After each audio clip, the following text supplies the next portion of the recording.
Krishna everyone, welcome to the Wednesday class. और आज का टॉपिक है लीव अ विंडो ओपन। खिड़की हमेशा खुली रखिए। और ये खिड़की क्या है और ये हमारे लिए क्यों इतनी इम्पॉर्टेंट है, आज बड़ी सारी रेवलेशंस होने वाली हैं। खिड़की का क्या मतलब है, आप रेशम का एक कीड़ा देखते हैं तो रेशम का कीड़ा क्या करता है, अपने रेशम बुनता रहता है, बुनता रहता है, बुनता रहता है और उसको यही नहीं पता चलता। वो इतना सॉफ्ट होता है रेशम और उसको इतना अच्छा लग रहा होता है और वो उसको बुनते बुनते उसको यही डिफ्रेंशिएट नहीं हो रहा होता कि उसने अपने सराउंडिंग में, अपने ऑल ओवर बॉडी पे क्या है, रेशम को कवर कर लिया है। पूरी बॉडी उसको इतना सॉफ्ट फील हो रहा होता है कि पूरी बॉडी को वो रेशम से कवर कर लेता है। और जब एंड स्पॉट भी वो कवर हो जाता है और जब उसको हवा आनी बंद हो जाती है, देन ही रियलाइजेस कि मैंने तो कोई खिड़की छोड़ी ही नहीं, बाहर कैसे निकलूँगा। मैं तो अपने सराउंडिंग्स में इतना फंस गया हूँ कि अब मैं बाहर कैसे निकलूँगा। और इसी का फ़ायदा इंसान उठाते हैं और वो रेशम को ले आते हैं और उस रेशम को उसके कीड़े के साथ ले आते हैं, क्योंकि इंसानों को रेशम यूज़ करना होता है तो वो कीड़ा भी मर जाता है, सैक्रिफाइस हो जाता है। तो क्योंकि रेशम का कीड़ा एक बहुत बड़ा ब्लंडर करता है कि वो अपना घर बनाते हुए वो इतना खो जाता है कि उतने सॉफ्टनेस ऑफ रेशम में इतना मग्न हो जाता है कि अल्टीमेटली वो अपने सराउंडिंग्स में इतना बना लेता है कि ना वो खिड़की खुली छोड़ता है, ना कोई दरवाज़ा निकालता है। और फिर वो रेशम इतना टाइटली आगे पीछे बंद हो गया होता है कि वो उसको तोड़ के बाहर भी नहीं निकल पाता। इसको कहते हैं अपने लिए खुद खड्डा खोदना, अपने लिए खुद ग्रेव खोदना। तो क्या हम ये गलती तो नहीं कर रहे? क्या हम एक विंडो ओपन रख रहे हैं कि नहीं? 2 लाइव एग्जाम्पल से बताऊंगी जिनको आप सोच के लगेगा अरे यार ये क्या कर रहे हैं लोग, इस एज पे आके, इस हालत में आके ऐसे क्यों कर रहे हैं। ऐसे नहीं करना चाहिए, बहुत ही इम्प्रैक्टिकल, इलॉजिकल लगेगा। लेकिन क्या हम अपनी लाइफ में भी देख रहे हैं, क्या हम अपने आप को ऐसी चीज़ों में सराउंड कर रहे हैं या नहीं कर रहे। तो आज की जो क्लास है आई ओपनर है और सीधा कंट्रास्ट बताऊंगी एक स्वामी की स्टोरी के साथ, रियल लाइव स्वामी जो इसी सेंचुरी में, अभी ही इसी समय में 2023 के समय में उन्होंने क्या किया, क्या चमत्कार हुआ, उनके बारे में बताऊंगी। एंड तक जुड़े रहिए। और ये हमें बता रहा है, जो इसका कंप्लीट डिटेल बता रहा है, वो हमें बता रहा है चैप्टर नंबर 2 का श्लोक नंबर 67। शुरू करने से पहले करते हैं मंगलाचरण। ओम अज्ञानतिमिरान्धस्य ज्ञानांजना शलाखया चक्षुरुन्मीलितं येन तस्मै श्री गुरुवे नमः। नमो ओम विष्णुपादाय कृष्णपृष्ठाय भूतले श्रीमते भक्तिवेदांता स्वामीति नामिने। नमस्ते सरस्वती देवे गौरवाणी प्रचारिणी निर्विशेष शून्यवादी पाश्चात्य देशतारिणी। जय श्री कृष्ण चैतन्य प्रभु नित्यानंद श्री अद्वैत गदाधर शिवासादि गौर भक्त वृंद। हरे कृष्ण कृष्ण कृष्ण हरे हरे, हरे राम राम राम हरे हरे। हरे कृष्ण कृष्ण कृष्ण हरे हरे, हरे राम राम राम हरे हरे। हरे कृष्ण कृष्ण कृष्ण हरे हरे, हरे राम राम राम हरे हरे। सो शुरू करने से पहले हम पहले पढ़ते हैं श्लोक। और आज की क्लास सिर्फ लाइव एग्जाम्पल्स पे है, present life, present time live examples. आपको उसमें से चुनना है कि आपको कहाँ पे जाना है। सो पहले हम पढ़ते हैं श्लोक नंबर 67 चैप्टर नंबर 2 का। वो श्लोक है, इंद्रियाणां हि चरात्मा यान्मनो अनुविद्यते तद अस्या हरति प्राज्ञनं वयूर्नावम इव भसी। इसका अर्थ है, जिस प्रकार पानी में तैरती नाव को प्रचंड वायु दूर बहा ले जाती है, उसी प्रकार विचारणशील इंद्रियों में से कोई एक जिस पर मन निरंतर लगा रहता है, मनुष्य की बुद्धि को हर लेता है। सो ऐसा है कि हमारी जैसे 5 सेंसेस हैं, 5 इंद्रियां हैं। और जब हम इंद्र भोग का सोच रहे होते हैं और जब हम उस इंद्री के ऊपर मन का मन उसका ड्राइवर बन जाता है, तो क्या होता है, वो बुद्धि से हर लेता है। क्या मतलब हुआ, mind is something else, intelligence is something else. Mind जो है एक छोटे बच्चे की तरह है और इंटेलिजेंस जो है एडल्ट की तरह है। एडल्ट को पता है, पेरेंट को पता है, माँ बाप को पता है कि बच्चे को कैसे निरंतरण में रखना है, कि वो क्या ना खाए, वो क्या खाए, वो कैसे रहे। क्योंकि बच्चे में इतनी समझ नहीं है, उसको अपना राइट और रॉन्ग नहीं पता, वो तो कोई भी चीज़ देखेगा उसके प्रति मोहित हो जाएगा, तो वो उसे चाहिए। जैसे सड़क पे जा रहा है, उसको भागने का मन कर रहा है, पर वो ये नहीं देखेगा कि तेज़ व्हीकल आ रही है, वो उससे टकरा के मर सकता है, उसको चोट लग सकती है, उसकी हड्डी टूट सकती है, परंतु उसको मन है, वो भाग रहा है। पर पेरेंट क्या, माँ बाप क्या करते हैं, वो उसको, बच्चे को उंगली पकड़ लेते हैं, उसको कहते हैं नहीं ऐसे नहीं भागना, ऐसे नहीं करना। लेकिन यदि वो पेरेंट हट जाएं और बच्चे को अपनी मर्जी करने दी जाए तो क्या होगा, उसको चोट लग सकती है। उसी प्रकार यहाँ पे बताया गया है कि जैसे एक पानी में जहाज जा रहा है जिसका कोई एंकर नहीं लगा हुआ, जिसका कोई मोटर अच्छे से स्ट्रॉन्ग नहीं है, और एक तेज़ विंड क्या होता है, उस जहाज को कहीं पे भी बहला फुसला के ले जाएगा। हवा के जोर पे वो जहाज़ कहीं पे भी चला जाएगा। जो उसका गंतव्य स्थान है, जहाँ उसका गोल है, जहाँ उसे रीच करना है, वो वहाँ पे पहुँच ही नहीं पाएगा। लेकिन जो विंड है उसको कहीं पे भी बहा के ले जाएगा। उसी प्रकार जो हमारी 5 सेंसेस हैं, आँखें हैं, क्या क्या नहीं देखना चाहती, मूवीज़ पे मूवीज़ देखना चाहती है, जीभ है, क्या क्या नहीं टेस्ट करना चाहती, मीठे पे मीठा टेस्ट करना चाहती है, नाक है, क्या क्या नहीं सूंघना चाहती, कितने भी सुगंधित पदार्थ है। तो मेरा एक पेशेंट है, उसके पास इतना ज़्यादा बड़ा दुबई से उसने फ्रेगनेंस का कलेक्शन किया हुआ है, सेंट्स हो गए, डिओड्रेंट्स हो गए, जो कि वो यूज़ भी नहीं कर रहा, लेकिन उसको उसकी फ्रेगनेंस इतनी अच्छी लगती है कि वो उनको कलेक्ट किया जा रहा है। कम से कम एक अलमारी उसके कपड़ों की, एक पूरा वार्डरोब उसके कपड़ों का है, तो एक पूरी अलमीरा उसके परफ्यूम्स की है। क्यों? नाक की इंद्री जो है वो मन के नियंत्रण में है कि भाई मुझे तो ये भी सूंघना है, ये भी सूंघना है। अरे भाई, तुमको वो यूज़ करना है, पहले एक ख़त्म करो, फिर दूसरी बॉटल, फिर तीसरा फ्रेगनेंस ट्राई करना। नहीं, सारा इतना सारा इकट्ठा कर रखा है। सारा तो इकट्ठे आप लगा भी नहीं सकते, पर फिर भी कलेक्शन है। ठीक है, जैसे मूवीज़ देखनी है, बैक टू बैक देख रहे हैं, आंखों पे नंबर लग रहा है, मन के नियंत्रण में रहेगी इंद्री, तो आप कुछ भी कर सकते हैं, आउट ऑफ कंट्रोल कुछ कर सकते हैं। यूथ है, क्या करेगा, पोर्नोग्राफी देखा जा रहा है, मन का कंट्रोल नहीं है, उससे क्या होगा, दिक्कत होएगी। बहुत सारे ऐसे केसेस आते हैं हमारे पास जिन्होंने इतने यंग एज में पॉर्न देखा होता है, इतने अपने सेक्सुअल ऑर्गन्स को अब्यूज़ किया होता है कि जब उनकी शादी होती है, उन लड़कों की इम्पोटेंसी हो जाती है, इरेक्टाइल डिस्फंक्शन होना शुरू हो जाता है। क्यों? क्योंकि उन्होंने पहले अपने ऑर्गन को यूज़ किया हुआ है। तो क्या है, मन का नियंत्रण था ना, पेरेंट कंट्रोल तो डाला ही नहीं, इंटेलिजेंस का कंट्रोल तो डाला ही नहीं कि नहीं ये गलत नहीं है, ये कर रहे हो तो सीमित मात्रा में करो। तो जैसे एक पवन एक बोट को अपने गंतव्य स्थान से कहीं पे भी बहा के ले जाता है, उसी प्रकार हमारी 5 इंद्रियों में से अगर उसके ऊपर मन का नियंत्रण होगा तो वो इंद्री को मन जो है कहीं पे भी बहा के ले जाएगा, बुद्धि से एकदम दूर हटा देगा। तो अब ये एग्जाम्पल्स तो हम बहुत देखते हैं, तो बहुत कॉमन एग्जाम्पल्स हो गए। बोर्ड का एग्ज़ाम है, टीवी देख रहे हैं, बोर्ड का एग्ज़ाम है, म्यूज़िक सुन रहे हैं, बोर्ड का एग्ज़ाम है, रील्स देख रहे हैं, यूट्यूब पे, इंस्टा पे है। क्यों? क्योंकि आपको इंद्रिय तृप्ति देनी है और मन कर रहा है, मेरा मन नहीं कर रहा पढ़ने को, मेरा मन कर रहा है ये करने को। अरे बाबा, बुद्धि बोल रही है कल बोर्ड का एग्ज़ाम है, तुम्हें नंबर लाने हैं, अच्छे लाने हैं कि नहीं लाने, नहीं चलो 5 मिनट, चलो 10 मिनट, मेरा मन कर रहा है। और धीरे धीरे मन जब उस इंद्रिय पे कंप्लीट नियंत्रण कर लेता है तो वो बुद्धि से एकदम दूर चली जाती है। तो तात्पर्य पढ़ते हैं श्रील प्रभुपाद द्वारा। श्रील प्रभुपाद की जय।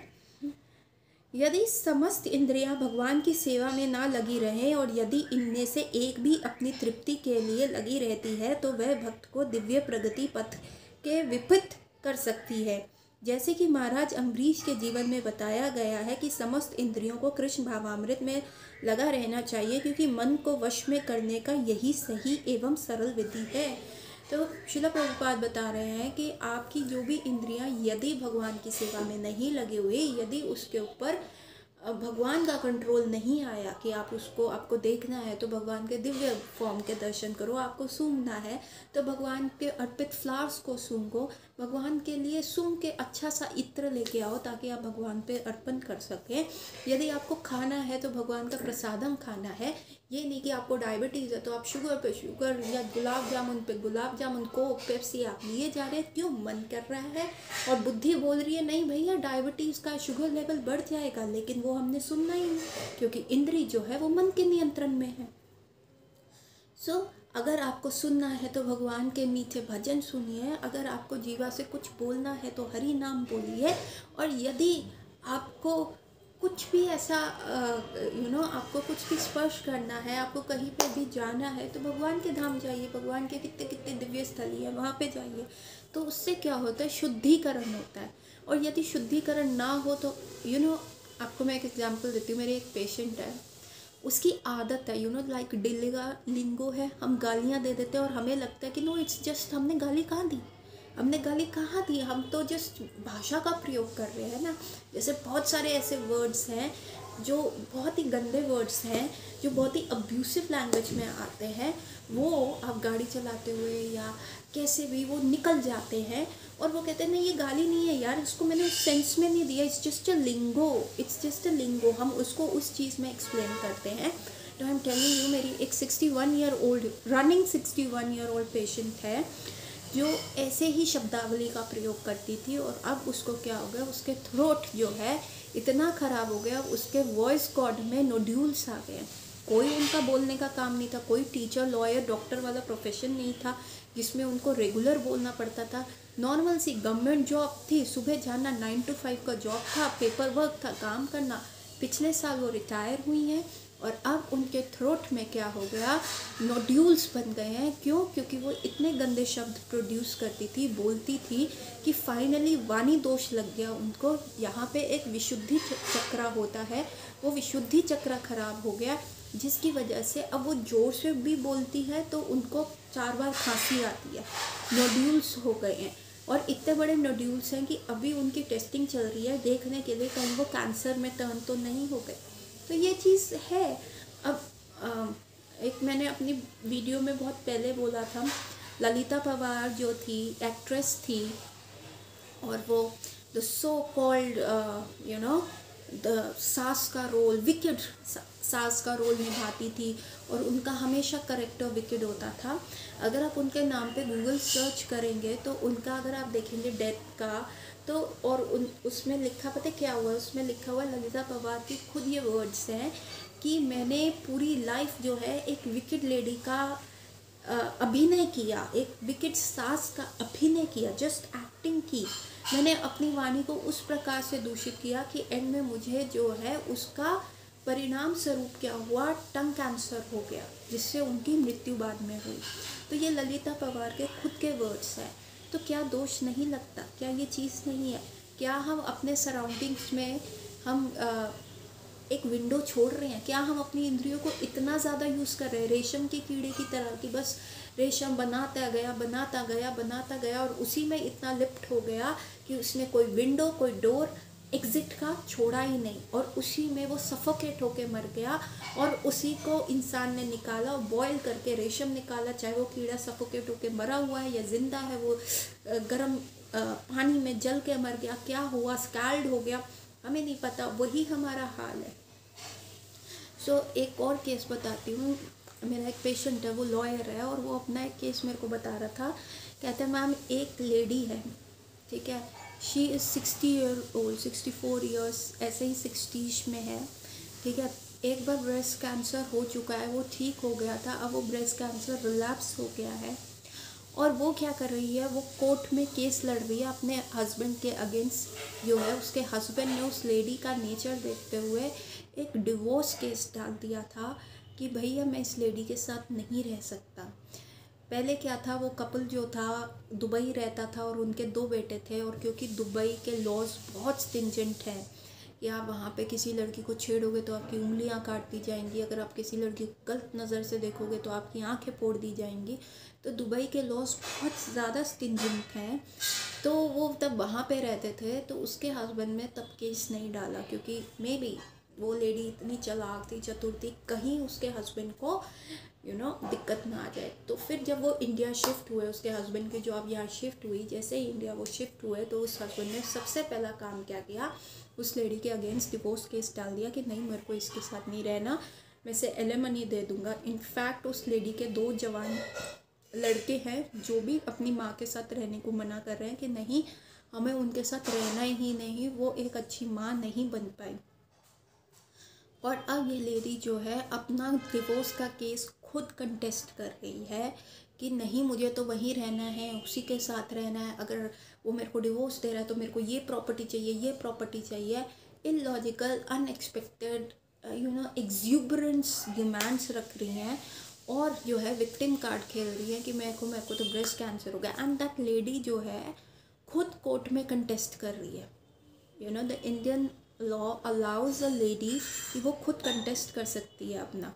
तो वो डिफरेंट लॉयर्स के पास जाके मुफ्त में एडवाइस लेती है, कोर्ट में विक्टिम कार्ड प्ले करती है और इतनी गंदी गालियाँ देती है, इतना गंदा बोलती है। कोर्ट ने कितनी बार उनको कंटेम्प्ट ऑफ कोर्ट के हिसाब से सस्पेंड कर दिया गया, उनको बहुत बार वार्निंग दे चुका है कोर्ट कि आप ऐसा नहीं बोल सकते, आप ऐसी गंदी लैंग्वेज नहीं यूज़ कर सकते।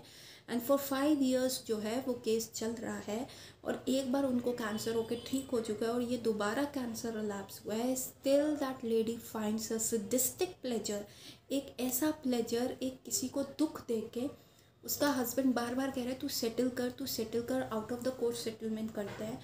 वकीलों ने कहा कि हम आपका आउट ऑफ कोर्ट सेटलमेंट करा देते हैं। जज ने बोला कि तुम कोर्ट के बाहर सेटल कर लो ना, आप इतने एल्डरली लोग हैं, आपका कैंसर का केस है, आप अपना प्रॉपर ट्रीटमेंट कराइए, ठीक हुई है, मनी है। पर क्योंकि वो लेडी घर नहीं बैठ सकती, उसको इसी चीज़ में सैडिस्टिक प्लेजर आता है। उसने थ्रू आउट लाइफ यही किया। उसका हस्बैंड भी बार बार यही कह रहा है कि मेरी वाइफ ने हमेशा ऐसे ही प्लेजर्स लिए हैं, ऐसे ही दूसरे बंदे को टॉर्चर करके उसको प्लेजर मिलता रहा। और क्योंकि अब उसको कैंसर भी हो गया है, किस स्टेज पे है, शी इज़ नॉट हेल्दी, वो कीमो करा रही है बीच बीच में, कभी रेडिएशन थेरेपी के लिए जा रही है, कोई इतनी स्ट्रॉन्ग दवाइयाँ चल रही है and she is puking in the court. Still उसको वो प्लेजर लग रहा है कि मैं कोर्ट में आऊँ, कंटेस्ट करूँ, अपने हस्बैंड को बोलूँ मैं घर नहीं बैठ सकती। उसने क्या दरवाज़ा नहीं छोड़ा अपने लिए, अपने अराउंड उस सैडिस्टिक प्लेजर। क्यों बुद्धि नहीं यूज़ करी ना। इस एज पे क्या होगा भैया, तुम मरने वाले हो, तुमको इतना डेडली डिसीज़ रिलैप्स हो गया है, तुम्हारे लाइफ का पता नहीं है, तुम 1 साल हो, 2 साल हो, 4 साल हो, तो छोड़ो ये लड़ाई झगड़ा, पेशेंटली सारी चीज़ें सेटल करो, अपनी लाइफ में आगे बढ़ो, जितने भी साल है पीसफुली रहो। लेकिन नहीं, उनको किक मिल रहा है उस लड़ाई झगड़े में, उनको किक मिल रहा है उस अब्यूसिव लैंग्वेज में। उनको पैसे से सेटलमेंट नहीं करना। जो मेरा पेशेंट लॉयर है वो कहता है उनको पैसे का सेटलमेंट नहीं करना। कितनी बार नेगोशिएशन हो चुका है, लेकिन she is not settling for any amount. क्यों? क्योंकि उनको सिर्फ और सिर्फ जो है कोर्ट आना है, अक्यूज़ करना है, गालियाँ देनी है और अब्यूसिव वे में चीज़ें करनी है, क्योंकि वो उनका किक है, वो रेशम का कीड़ा, जो रेशम उनका है, वो ये सैडिस्टिक प्लेजर है। और अब क्योंकि वो उस पॉइंट पे भी आ गई हैं कि उनकी लाइफ के ऊपर इतनी अनसर्टेनिटी है कैंसर की, उनको कोई एग्जिट डोर दिख ही नहीं रहा। देखिए, जो मरने वाला होता है, श्रीमद् भागवतम में भी लिखा है, परीक्षित महाराज जो थे उन्होंने कहा था कि सुखदेव गोस्वामी से पहला सवाल यही किया था, जो व्यक्ति मरने वाला है उसको क्या करना चाहिए। तो सुखदेव गोस्वामी ने यही कहा था कि तुमने बहुत अच्छा प्रश्न किया परीक्षित महाराज। परीक्षित महाराज वो थे कि जिन्होंने गलती से एक ऋषि के गले में डेड सांप डाल दिया था और उनके बेटे श्रृंगी ने उनको जो था श्राप दे दिया था कि 7 दिन में तक्षक नाग आएगा और वो तुमको डस लेगा और तुम्हारी आयु हर लेगा। परीक्षित महाराज इतने पावरफुल किंग थे, इतने मैजेस्टिक किंग थे, वो इतने पांडवास के वंशज में से जिनको स्वयं भगवान विष्णु ने, भगवान कृष्ण ने उनकी माता उत्तरा के गर्भ में जाके जो हाइड्रोजनॉइड बॉम्ब था, जो ब्रह्मास्त्र था,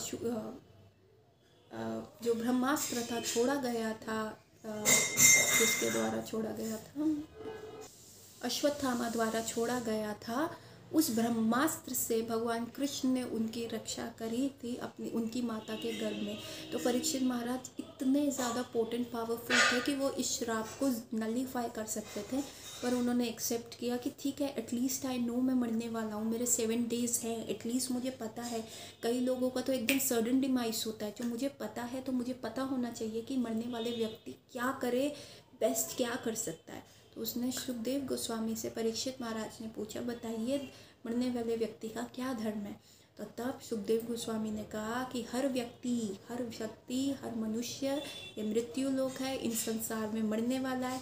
एक्चुअली हम सब मरने वाले हैं, तो हम सबका ये कॉमन धर्म है कि हम भगवान को सरेंडर करें, भगवान की सेवा करें, अपने लिए एक विंडो जो है एग्ज़िट के लिए, एक विंडो एग्ज़िट के लिए बाहर निकाल के चले। अगर वो विंडो नहीं होगी तो हम आगे जा नहीं पाएंगे, हम यहीं इस संसार में फंस जाएंगे और इसी संसार के मटेरियल वर्ल्ड में ही घूमते रहेंगे, जन्म मृत्यु जरा व्याधि के चक्कर में घूमते रहेंगे।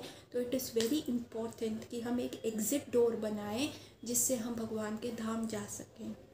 तो यही धर्म होता है एक मरने वाले व्यक्ति का। लेकिन यहाँ पे देखिए एक कंप्लीट कंट्रास्ट चल रहा है। इवन द जजेस आर सरप्राइज्ड ओवर देयर। वो भी अपना माथा पीटते हैं कि जब वो उस लेडी का केस देखते हैं कि इसको क्या है भैया, तू सेटल कर, एक तरफा हो, क्यों तेरे को सिर्फ केस प्रोलॉन्ग करना है, you are a cancer patient, relapse हो गया, take a treatment, live peacefully. लेकिन नो, वो रेशम का धागा जो है उन्होंने अपने अराउंड इतना कर लिया कि अब वहाँ पे कोई भी एग्ज़िट डोर छोड़ा ही नहीं। अनदर केस है, ये मेरी फ्रेंड है, she is a very good friend of mine, she lives in Germany. अपने हस्बैंड और 2 बच्चों के साथ जर्मनी में रहती है और उसके कभी कभी इंडिया आती है जब भी उनका लगता है। तो यहाँ पे उसके इन लॉज फैमिली में मदर इन लॉ थे, फादर इन लॉ थे, एक और ब्रदर इन लॉ था जिसकी ऑफ रिसेंटली शादी हो गई है। ठीक है, सो अब क्या हुआ कि ये तो जर्मनी रहते थे, तो एक बार ये इंडिया आए तो इन्होंने देखा इनकी मदर इन लॉ और फादर इन लॉ में इतना ज़्यादा झगड़ा बढ़ रहा है। ठीक है, एक नॉर्मल लेवल का झगड़ा होता था, ब्लेम गेम चलता था, तुमने मेरी लाइफ ख़राब कर दी, मैं ही तुम्हारे साथ इतने साल रह ली। तो that was a common thing in every house hold ना, कि इतनी सारी चीज़ें चलती रहती है। लेकिन जब वो इंडिया आए तो इतना ज़्यादा वो झगड़ा बढ़ चुका था। She was of 62 years old और उनके हस्बैंड 65 ईयर्स ओल्ड हैं। और वो झगड़ा इतना बढ़ गया कि finally that lady 62 years old पे she left her house, she literally left her house. उन्होंने डिवोर्स का केस डाल दिया और जैसे तैसे करके, अभी डिवोर्स केस चल ही रहा था, she remarried a guy of her age group. And अब उन लोगों को सबको समझ आ रहा है कि जो उनका फ्रस्ट्रेशन था, जो एंगर था, जो कहते थे मुझे कोई प्यार नहीं करता, मेरी कोई रिस्पेक्ट नहीं करता, वो एक जाल था। All she wanted was to exit from this marriage. वो इस मैरिज से एग्जिट करना चाहती थी और वो क्या किया, एक ऐसे बंदे के साथ चली गई। क्या अट्रैक्ट किया, नथिंग, नो वन नोज, इतना डिटेल नहीं पता। बट उस बंदे का हिस्ट्री है कि he has been a wife beater, उसकी वाइफ की डेथ हो चुकी है। He has been a wife beater, he has been a wife abuser and somehow that lady एक और ट्रैप में गिर गई। क्यों? क्योंकि अनकंट्रोल्ड पैशन था, अनकंट्रोल लस्ट था, अनकंट्रोल सेक्सुअल ड्राइव था, जो उनको इतना फ्रस्ट्रेट कर रहा था कि वो अपनी प्रेजेंट मैरिज में इतनी हैप्पी नहीं रही। ठीक है, वो एक ड्राइव था।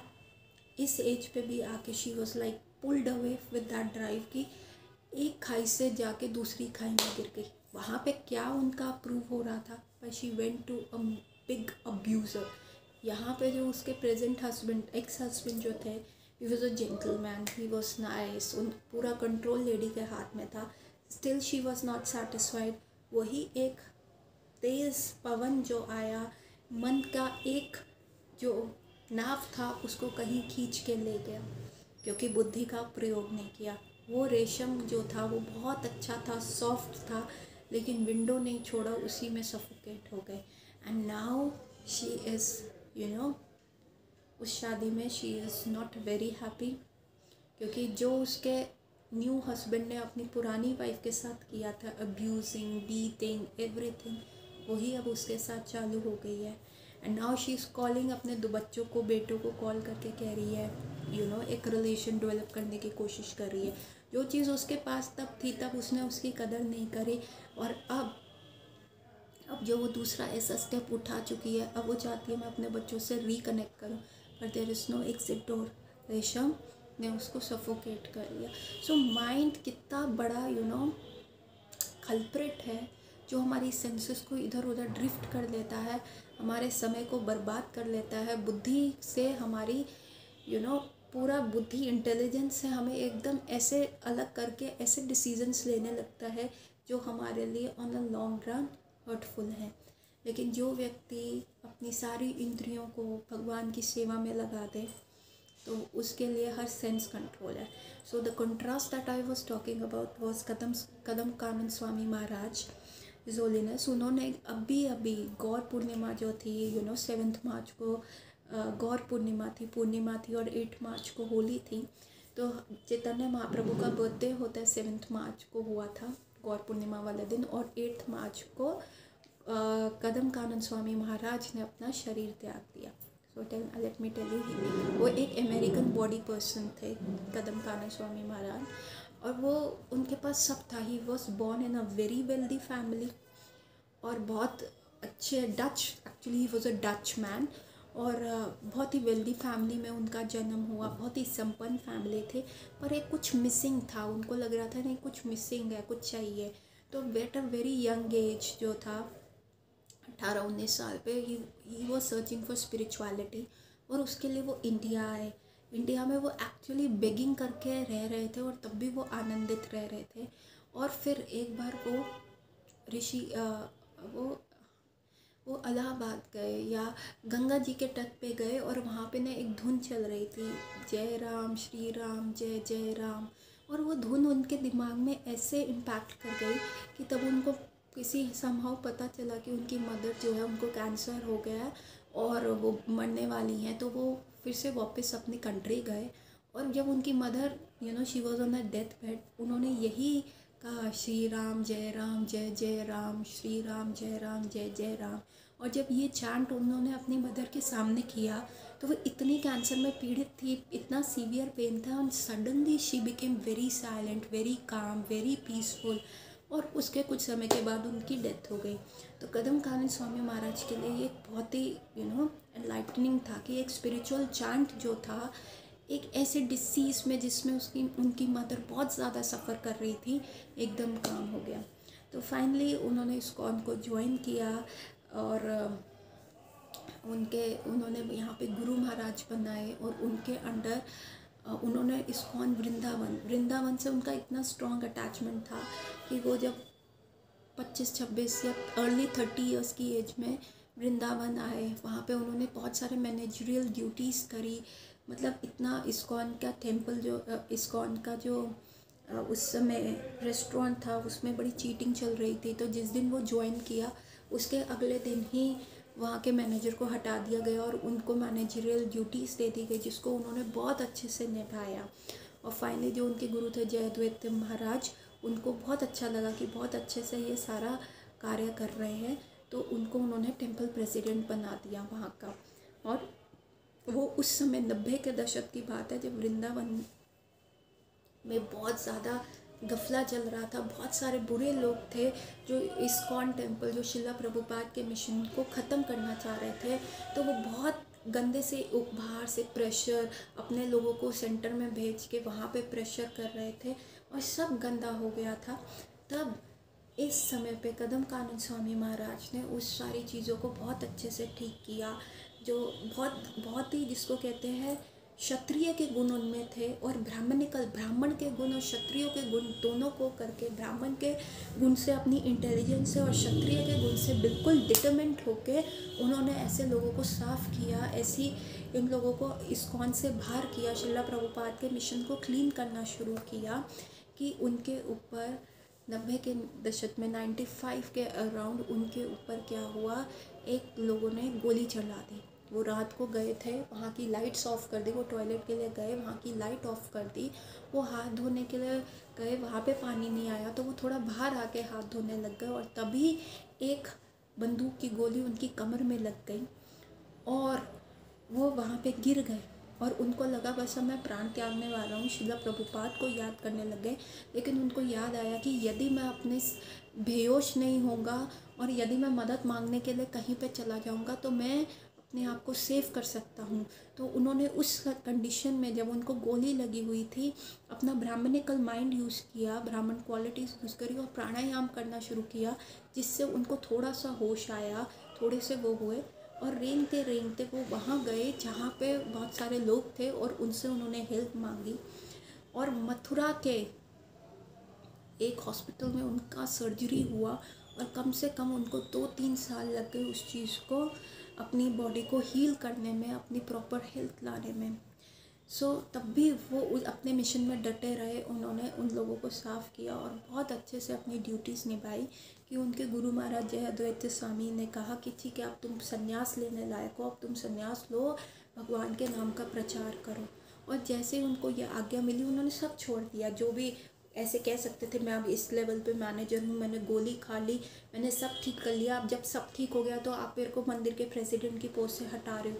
क्योंकि वंस यू गेट अ संन्यास तो आप किसी जगह एक जगह टिक नहीं सकते ना, सन्यासी को मूव करते रहना चाहिए प्रीचिंग के लिए। तो उन्होंने एक बार भी नहीं कहा। जैसे उनके गुरु महाराज का ऑर्डर आया, उन्होंने कहा ठीक है, उन्होंने इमीडिएटली वो संन्यास लिया और उसके बाद वो आगे गए प्रीचिंग के लिए। उनके गुरु महाराज ने कहा जाओ तुम अफ्रीका में प्रीच करो। और कदम कानन स्वामी महाराज अफ्रीका गए, वहाँ पे उन्होंने काले लोगों को देखा, उनके साथ देखा कि उनके साथ कितना पक्षपात हो रहा था। वो वहाँ पे गए, उन्होंने जाके सीधा लोगों को कैसे छुआ, उन्होंने उनको जाके बोला कि मैं आपके पास आया हूँ।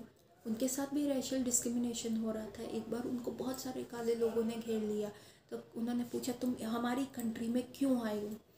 उन काले लोगों ने पूछा तो कदम कानन स्वामी महाराज ने कहा मैं तुमसे माफ़ी मांगने आया हूँ, क्योंकि बहुत लॉन्ग ड्यू थी वो माफ़ी, क्योंकि मेरे पूर्वजों ने यहाँ आके आपको लूटा है, आपको एक्सप्लॉइट किया है, आपकी लेडीज़ को एक्सप्लॉइट किया है, उनके साथ दुर्व्यवहार किया है, और मैं उस सारी चीज़ों की माफ़ी मांगने आया हूँ और मैं भगवान का संदेश लेके आया हूँ। और ही स्टार्टेड विद द रथ यात्रा ओवर देयर। वहाँ पे कीर्तन करना शुरू किया, उनको आगे बढ़ाया, उनको मंदिर खुलवाया, वहाँ पे मैनेजरियल पोस्ट पे रखा, उनको हरि नाम के जो है डिवोशन में एकदम डुबकियाँ लगाने के लिए करा के उन हरि नाम के आनंद में उनको रखा।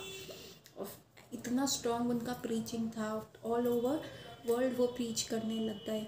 ठीक है, एक बार उनको था कि मैं चैतन्य चरितामृत के ऊपर एक बुक लिखूँ, मैं चैतन्य महाप्रभु के बारे में लिखूँ, पर तब उनके जी अद्वैत स्वामी महाराज ने कहा नहीं, तुम अब न्यूयॉर्क जाओ, न्यूयॉर्क जाके तुमको प्रीच करना है और वहाँ पे रथ यात्रा वगैरह सब स्टार्ट करना है। तो उन्होंने वो बुक का आइडिया वहीं पे त्याग दिया। क्यों? जैसे उनके गुरु का आदेश वैसे वो वहाँ पे चले गए। इसी प्रकार वो सारी जगह करते रहे। उनकी बहुत अच्छी फॉलोइंग है, उनका कीर्तन बहुत अच्छा है, उनके कीर्तन में लोग नाचते थे, गाते थे, और वो यही कहते थे कि हाँ, जब जहाँ पे भी कीर्तन हो सारे डिवोटीज़ को नाचना चाहिए, सब काम त्याग के सिर्फ नाचना चाहिए और हरि नाम गाना चाहिए। तो 2016 में उनको कैंसर डिटेक्ट हुआ था, तब उन्होंने ट्रीटमेंट कराया था और वो ठीक हो गए बिल्कुल। और फिर उन्होंने अपना प्रीचिंग जैसे वो कर रहे थे करा, और उसके उपरांत लास्ट जून में 2022 में उनको फिर वो कैंसर दोबारा रिलैप्स कर गया। और अब उन्होंने कहा कि नहीं, अब ये कृष्णा की कॉल है मेरे लिए, और अब मुझे क्या है, भगवान के पास जाना है, मुझे अपने प्यारे वृंदावन वापस आना है। अपने गुरु महाराज के ऑर्डर्स उन्होंने लिए, अपना सारा मैनेजरियल ड्यूटीज़ जो है अपने डिसाइपल्स में बांटा, अपना सारा सामान अपने डिसाइपल्स में बांटा, और सबको एक एक ड्यूटी दे दी कि अब तुमने ये वाली चीज़ अफ्रीका में प्रीचिंग ऐसे आपने करनी है, आपने ये करना है, तुमने मेरी बुक यहाँ छापनी है। अपने सारे जो भी उनके लेक्चर्स थे, उनके कॉपीराइट, उनका सब कुछ वो उन्होंने किया। और फाइनली कार्तिक में वो वृंदावन आ गए और उन्होंने कहा अब आई एम वेटिंग कि कृष्णा मेरे को कब लेके जाएंगे। और वहाँ पे भी he was on no treatment, कि मेरे को कोई ट्रीटमेंट नहीं लेना। इवन कैंसर का इतना पेन होता था, he was not even taking छोटा सा smallest of the pain killer. नहीं, अब कृष्णा के साथ मुझे जाना है, अब it's my time, Krishna is calling me. और वो कहते थे मुझे कोई फ़ियर नहीं है, मुझे कोई डर नहीं है, मेरे को कोई एंजाइटी नहीं है, क्यों मुझे पता है कि कृष्ण बहुत काइंड है। और मैंने चाहे मुझे पता है मैंने अच्छे से सेवा नहीं करी, वो बहुत बड़े स्वामी हैं, हम्बल हैं कितने महाराज। उन्होंने कहा हाँ मैंने अच्छे से सेवा नहीं करी, पर कोई बात नहीं, कृष्ण जो है बड़े दयामय हैं और वो ज़रूर आएंगे, मुझे लेने आएंगे। और इवन इस अवस्था में भी वो इतने सारे कीर्तन्स कर रहे थे, जब तक उनकी बॉडी अलाउ कर रही थी। हर जगह जाके धाम में कीर्तन कर रहे थे, मंगला आरती में जा रहे थे, मंगला आरती गा रहे थे, मंगला आरती का लीड कर रहे थे कीर्तन, और मंगला आरती को लीड कर रहे थे जो सुबह 4 बजे इस्कॉन में होती है वृंदावन में। और जब फरवरी में उनकी तबीयत बहुत ज़्यादा ख़राब होने लग गई तो धीरे धीरे उन्होंने इन सारी चीज़ें कम कर दी, धीरे धीरे अपने कमरे में रहे, अपने कमरे से बहुत सारे उन्होंने लेक्चर्स दिए, इधर उधर सारे लेक्चर्स उन्होंने दिए। और उसके बाद फाइनली वो भी उन्होंने क्लोज़ कर दिया कि नहीं, अब मुझे सिर्फ भगवान को की तरफ ही करना है। और बस उन्होंने सब विमेन, जो उनकी विमेन डिसाइपल्स थी, सबसे पहले दरवाजे उनके लिए बंद हुए, उसके बाद जो उनके मेल डिसाइपल्स थे 1 हफ्ते बाद उनके लिए बंद हुए, सिर्फ उनके कुछ शिष्य जो उनकी सेवा कर में थे और कुछ महाराज जो उनके गुरु भाई थे वो उनसे आके मिलते थे और वो किसी से नहीं मिलते थे। और फाइनली वो सब प्लान कर रहे थे कि देखो मैं जब शरीर त्याग दूंगा तो सारे डिवोटीज़ के लिए क्या क्या खाना होना चाहिए। तो उनसे पूछा गया कि जैसे आपका जब इस लेवल के सन्यासी जो है शरीर त्यागते हैं तो उनको जो है बॉडी में, उनकी बॉडी को जो है उनके ज़मीन में विराजमान किया जाता है और वहाँ पे उनकी जो है समाधि बनाई जाती है। तो उससे पहले उनको वहाँ पे लेके जाने से पहले उनका एक पोजीशन निकलता है। तो उनसे पूछा गया कि आपको कहाँ, जब आप शरीर त्याग देंगे तो आपके जो ये शरीर है उसको हम कहाँ कहाँ लेके जाएं। तो उन्होंने कहा नहीं, सिर्फ इस्कॉन लेके जाना और फिर गौशाला। उन्होंने कहा नहीं, आपको षट गोस्वामी टेम्पल जो कि गौड़ियाज़ के सबसे बेस्ट टेम्पल्स हैं, मतलब सबसे प्राइम टेम्पल्स है गौड़िया वैष्णविज़्म के, जो इस्कॉन फॉलो करता है, गौड़िया वैष्णविज़्म को फॉलो करता है, उसके 6 प्रमुख मंदिर हैं षट गोस्वामी टेम्पल। तो उनको पूछा गया कि क्या हम आपको वहाँ पे लेके जाएं, तो उन्होंने मना कर दिया, नहीं, सारे जो मेरे डिसाइपल्स हैं और जितने भी डिवोटीज़ होंगे, जितने भी भक्त होंगे वो थक जाएंगे, तो अब वहाँ पे मत लेके जाना मेरे को। उन सीधा ही प्रभुपाद की समाधि से लेके मुझको यहाँ पे गौशाला में, जहाँ पे उनकी समाधि बनाई जानी थी, जहाँ पे उनको भूमि देवी में उनकी वहाँ पे उनको भूमि देवी में विराजमान किया जाना था और उसके ऊपर उनकी समाधि बननी थी। सीधा मुझे वहाँ ले जाना, ताकि वहाँ पे जब कीर्तन होगा तो सारे भक्त फ्रेश होंगे और वो नाच रहे होंगे और गा रहे होंगे और मुझे बहुत आनंद आएगा। तो हर छोटी छोटी डिटेल्स जो है कदम कानन स्वामी महाराज अपनी डेथ से लेके खुद प्लान करके गए। और कहते हैं अंत समय में जब उनकी तबीयत बहुत ज़्यादा ख़राब थी, सांस भी नहीं ले पा रहे थे, एक एक शब्द उनका बोलना बहुत दुर्भर हो रहा था, तो उनके जो एक डिसाइपल थे, जो भक्त थे, जो उनकी सेवाग्रत थे, वो कदम कानन स्वामी महाराज की गिरिराज शिला थी, उनकी जब वो पूजा कर रहे थे तो कदम कानन स्वामी महाराज, इतनी शक्ति नहीं थी, पैरों और हाथों की शक्ति जा चुकी थी, फिर भी बड़ी मुश्किल से उन्होंने हाथ ऊपर करके ऐसे वेव करना शुरू किया कि जैसे वो स्वयं ही गिरिराज जी की आरती कर रहे हैं। और उसके बाद थोड़ी देर बाद उनकी आंखें बड़ी हुई और कुछ ही समय के बाद एक श्वास में उन्होंने अपना शरीर त्याग दिया। और वो जो शुभ समय था वो था गौड़ पूर्णिमा के अगले दिन 12:06 पे। और जब 12:06 क्या होता है, ये अभिजीत मुहूर्त होता है। अभिजीत मुहूर्त होता है कि जिसमें आपका मन का कोई भी ऐसा चीज़ आप करना चाहते हैं, यदि आप इस मुहूर्त में करें तो हमेशा सक्सेसफुल होती है। तो ये बहुत auspicious time of the day होता है जिसमें उन्होंने शरीर त्यागा। और महाराष्ट्र में तुकाराम स्वामी महाराज ने भी इसी दिन, इसी समय के अराउंड जो था, उनके लिए वैकुंठ से विमान आया था और वो उस विमान में बैठ के सीधा वैकुंठ गए थे। उसी प्रकार कहा जा रहा है कि कदम कानन स्वामी महाराज जो इतने डेडिकेटेड थे शिला प्रभुपाद के मिशन के लिए कि उन्होंने शिला प्रभुपाद की समाधि का निर्माण भी वहाँ पे मायापुर के मंदिर में किया, जब वहाँ पे बहुत सारा ट्रबल टाइम था। 90s का जो दशक था वो इस्कॉन के लिए बहुत ट्रबल टाइम था। ये सारे यंग डिवोटीज थे, अब शिला प्रभुपाद भी चले गए थे, और इन लोगों को इंडिया में एस्टैब्लिश करना, करप्शन के अगेंस्ट फाइट करना, फिर इनका क्योंकि ये गोरी बॉडी लोग थे तो इनके साथ डिस्क्रिमिनेशन वगैरह हो रहा था, लूटा जा रहा था इनको, बहुत सारी चीज़ें थी। तो 90 का दशक बहुत ही ट्रबलसम दशक रहा था इन लोगों के लिए। उस दशक में कदम कानन स्वामी महाराज ने एक तो वृंदावन में गोली खाई अपने टेम्पल क्लीन करने के लिए, और फिर मायापुर गए, वहाँ पे शिला प्रभुपाद की समाधि बना रहे थे, और वो बनाने में उनको इतना समय लग गया, 6 साल कम से कम लग गए। क्यों? क्योंकि वहाँ पे कॉन्ट्रैक्टर चीटिंग कर रहे थे, हर बंदे से उनको कॉन्टैक्ट करना था। और इसके लिए कदम कानन स्वामी महाराज हिंदी भी इतनी फ्लुएंटली बोलते थे, बंगाली भी इतनी फ्लुएंटली बोलते थे, मल्टीपल भाषा वो सीख गए थे, और उसी प्रकार उन्होंने ये सारा कार्य किया। एक क्षत्रिय की तरह वो डटे रहे प्रभुपाद की आर्मी में, और साथ के साथ एक ब्राह्मण क्वालिटीज़ के साथ अपने साधना को अच्छा रख के और अपने इंटेलिजेंस को डेवलप करते हुए अंत में ही रिसीव्ड कृष्णा। क्योंकि डेफिनेटली वो एक ऐसा समय था जब तुकाराम महाराज को वैकुंठ से विमान लेने आया, और कदम कानन स्वामी महाराज को गोलोक से विमान आया होगा और उनको लेके गया।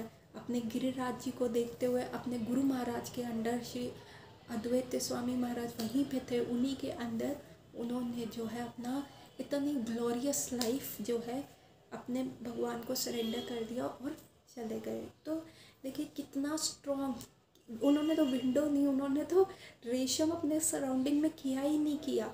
उनको पता था what is the goal of life, आगे कैसे बढ़ना है, क्या करना है, कैसे चलना है। और अपने अंतिम मैसेज में भी ये छोड़ गए हैं कि मैं मर नहीं रहा, मैं सिर्फ दूसरे छोर पे जा रहा हूँ, और मैं तुम लोगों का सबका इंतज़ार कर रहा हूँ उस दूसरे छोर पे, और तब हम मिलेंगे, और वहाँ फेस्टिवल ही फेस्टिवल है, वहाँ इंजॉयमेंट ही इंजॉयमेंट है। तो यहाँ की इंजॉयमेंट में जो है फंसो नहीं, रेशम मत बनाओ अपने अराउंड, वहाँ पे बहुत अच्छा पार्टी चल रहा है और मैं उस छोर पे हूँ और मैं तुम्हारा इंतज़ार कर रहा हूँ। और हम डेफिनेटली वो प्रॉमिस करके गए हैं कि हम उस छोर पे ज़रूर मिलेंगे। सो अब आपने चूज़ करना है। देखो मैसेज यही है कि आपने चलो रेशम बना लिया है, तो क्या विंडो छोड़ी है, एग्ज़िट के लिए किया है, क्या आप उन्हीं लोगों की तरह फंस जाएंगे जैसे केसेस मैंने बताए, या आप एक ग्लोरियस लाइफ कदम कानन स्वामी महाराज की तरह लीड करेंगे। तो ये एक मेरा जिसको कहते हैं एक ऑफरिंग है हिज होलीनेस कदम कानन स्वामी महाराज के लिए, उनकी लाइफ के लिए, और जो मेरे को इतना अच्छा स्ट्रांगली उन्होंने इंस्पायर किया इस चीज़ के लिए। तो let's make a choice, let's intelligently make a choice, हमें क्या करना है। खिड़की ज़रूर खुली छोड़िए, नहीं तो बहुत दिक्कत हो जाएगी, सफोकेट हो जाएंगे। With this take home message मैं अपनी क्लास यहीं पे विराम देती हूँ। नेक्स्ट वेडनेसडे नए टॉपिक के साथ, नए थॉट प्रोसेस के साथ फिर मिलते हैं। तब तक के लिए हरे कृष्ण एवरीवन। हरे कृष्णा कृष्ण कृष्ण हरे हरे, हरे राम राम राम हरे हरे, हरे कृष्ण कृष्ण कृष्ण हरे हरे, हरे राम राम राम हरे हरे, हरे कृष्ण कृष्ण कृष्ण हरे हरे, हरे राम राम राम हरे हरे।